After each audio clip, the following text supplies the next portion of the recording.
Take Me Through It is made possible by people like you. Thank you for downloading, listening, and subscribing. And leave us a comment on iTunes or wherever you listen to your podcasts. Thank you.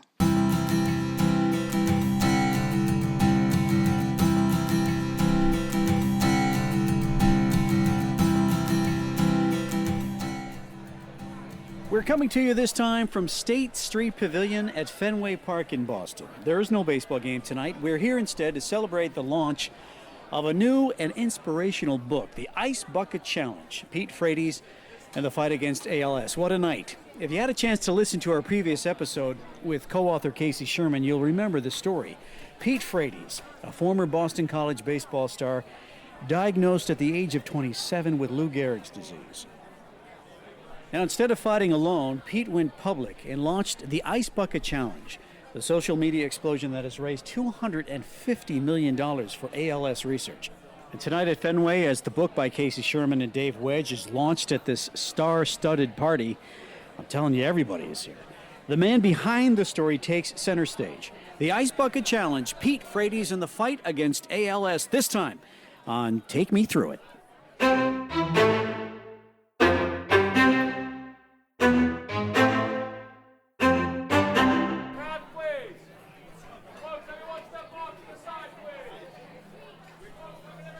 Here comes Pete Frates entering the State Street Pavilion.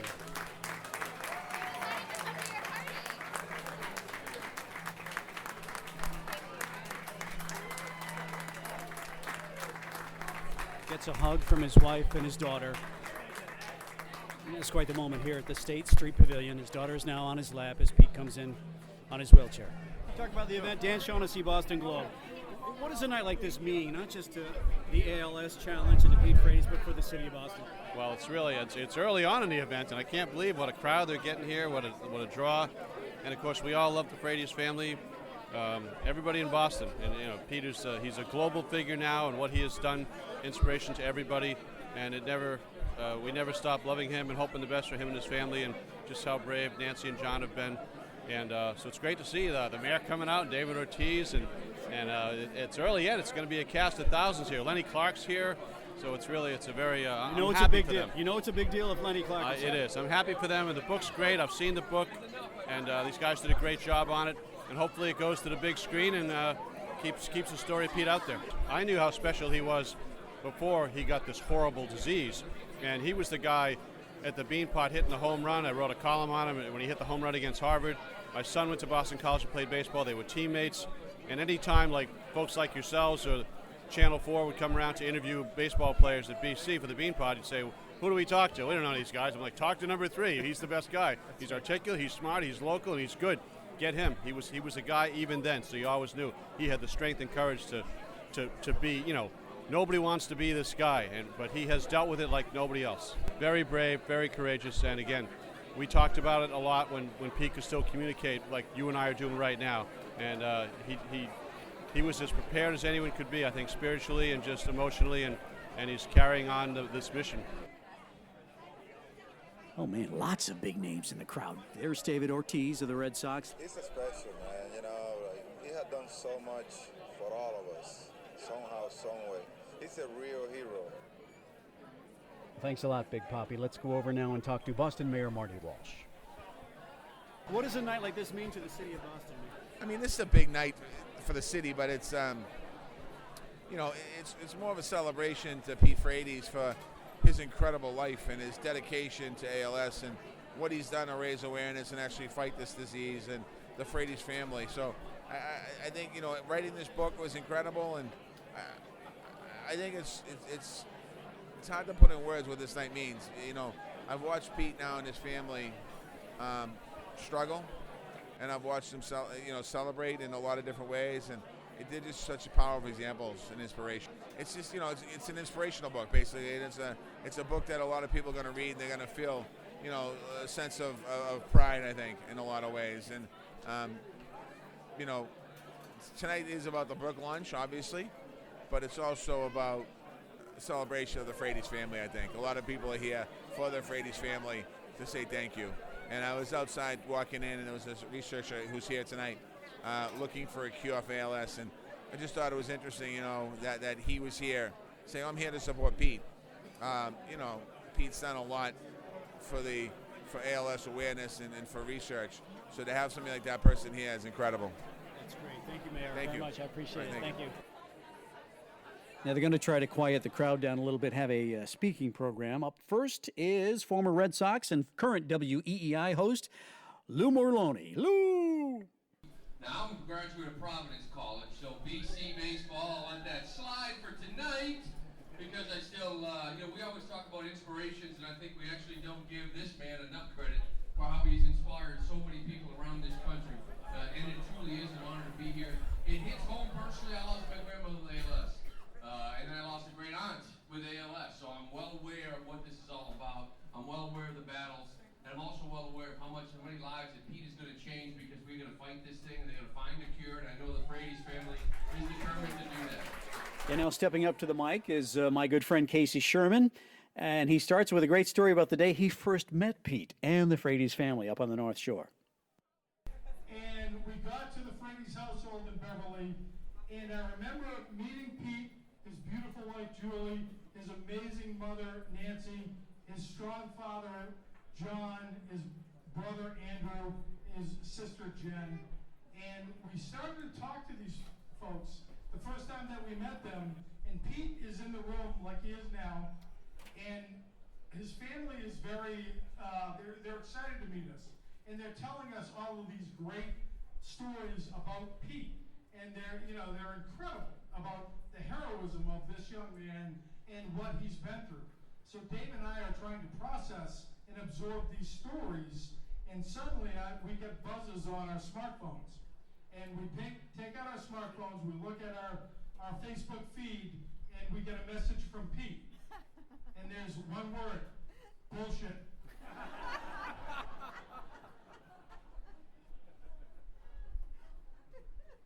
His family was so excited to share his stories, and they were telling the true stories about Pete, but they weren't getting granular like Pete wanted to get. And he said, you know what, guys? Listen to me. That's bullshit. I will tell you what I'm going through day to day. And Dave and I, after we met Pete, after we met Julie and realized this isn't a story about ALS. It's not a story about a baseball champion that has overcome. It's a love story.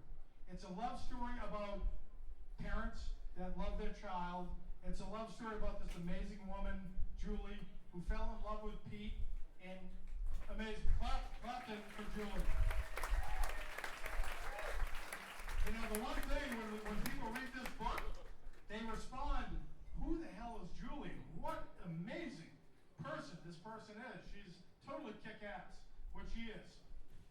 But when you read it, it is a story about how a family can overcome incredible circumstances and literally change the world because of a person like Pete Frates.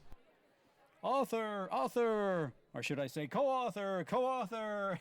It's Dave Wedge's turn. Dave, take it. Pete, it's all about you, brother. Out there in center field is the book cover. That's because of you.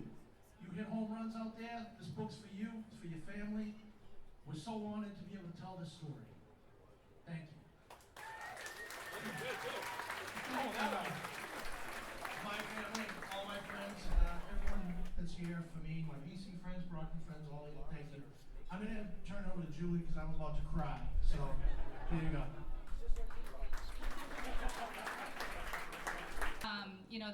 We continue to be humbled in extraordinary ways, and this is, really right there up there with, one of the best days of our lives. So thank you guys for coming here, and I hope you all, get the opportunity to buy the book, and more importantly, share the book, with people that aren't here, because we know you are our inner circle and, the people that have supported us the whole way. So if you could buy the book and share it with somebody who doesn't know us, that's, the greatest gift to us.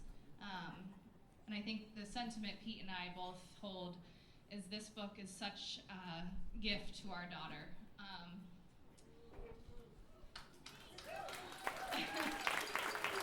So, keep in mind that this little girl is always going to know what a hero this guy is, and what a remarkable impact he's had on this world. So thank you for being here. I'm going to stop now because I said I wasn't crying. And I'm going to hand it to Nancy. But thank you guys. We love you. So, can I just say that the people who are in this room represent the best of the best. The people who have continued to support us and to love us. It's been 5.5 years, and you've been by us every step of the way, even before August of 2014. But we have Lucy here, and Lucy, who was born on August 31st of 2014, she is all of our inspiration. She is our heart. She is our love. And she is Pete's heartbeat and Julie's heartbeat. So thank you. You are the epicenter of a world-changing movement. And we could not thank you enough. So from our whole family, we love you, we thank you, and we're so glad you're here. Let's have a great night. How does a family endure this? How do they take their profound and private sorrow and fear and turn it into a worldwide campaign that has raised millions of dollars in the fight against ALS? They couldn't have known that it would be such a wild success and that the money would help fund real progress in the treatment of ALS. This was Pete's idea. How was he able to conceive it and achieve it? He couldn't have done it alone, and of course he didn't. He did it with the help and love of his family, and that's what I saw on display at Fenway Park tonight. I actually found it earlier, before we entered the ballpark, on the sidewalk on Yawkey Way. My wife, Joan, and I were waiting outside, waiting for the gates to open when two people joined us. Gentleman said to us, "My name's Jerry, this is my wife, Joan." And I said, "Well, that's funny. My name is BJ, and this is my wife, Joan." Joan and Jerry are Joan and Jerry Delfonso, Pete's grandparents. We talked together as if we were longtime friends, and I could instantly tell what kind of wonderful people they are, what kind of kids they raised, and what kind of kids their kids raised. It all makes a lot of sense. The connection between us deepened as Joan and Joan talked about their families. My Joan has a sister named Nancy. Joan Delfonso has a daughter named Nancy. My Joan's mother's name is Jenny, which is short for Giovannina, which was also Joan Delfonso's mother's name. My Joan has a niece named Jennifer, and Joan Delfonso has a granddaughter named Jennifer. And then we went inside as the crowd swelled. I watched Jerry and Joan carefully, and I could see how genuine they were in their appreciation towards all the people who had come to tonight's book launch. But their eyes really lit up when their great-granddaughter, Lucy, Pete and Julie Frates' daughter, came into the room. And that's when I began to understand how they can bear the unbearable.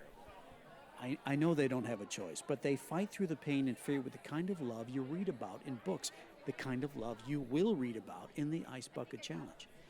And listen to this exchange between the two Joans. First, Pete's grandmother Joan telling my Joan about 3 of Pete's baseball gloves and where they are right now. He had 3 baseball gloves. One went to the Hall of Fame, and one went to Papa. The other one is saved for Lucy. You look fabulous. Isn't that beautiful? Absolutely. So that glove is on a special spot in our house. Yeah. He's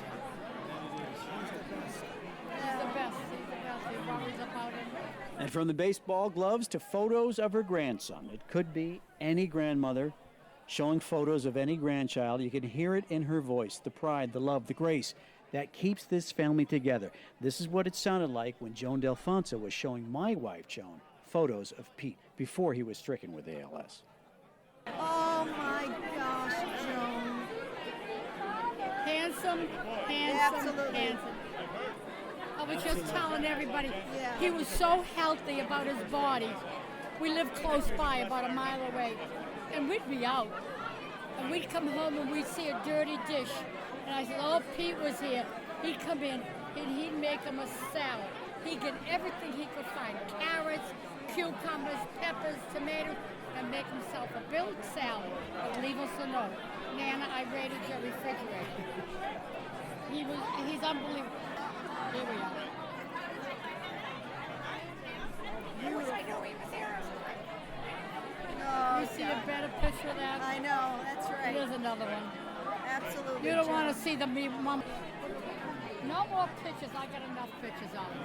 It was so nice to meet you. Yeah, no, So listen, wonderful. We're gonna take the Jones, all the Jones on the road. And the Giovaninas. Okay? The Giovaninas, I can't exactly. believe it. I know, neither can I. Oh, when I go home and tell my sister. And with that, it's time to return to the North Country. And as we drive, I think of Pete and Julie, Nancy, Jerry, Joan, and Lucy, the entire Frates family. I think of their burden, I think of their courage, and I offer up a little prayer for all of them. They are awesome. The book is The Ice Bucket Challenge, Pete Frates and the Fight Against ALS by Casey Sherman and Dave Wedge. Half of the proceeds go to help defray the cost of caring for Pete, so I certainly hope you'll check it out and give it a read. Thanks so much for listening. I really appreciate it. We've had a blast tonight at Fenway Park, and we are going to see you next time on Take Me Through It. Thanks for listening. I'm BJ Fennell. Take Me Through It is a production of Fennell Communications, LLC.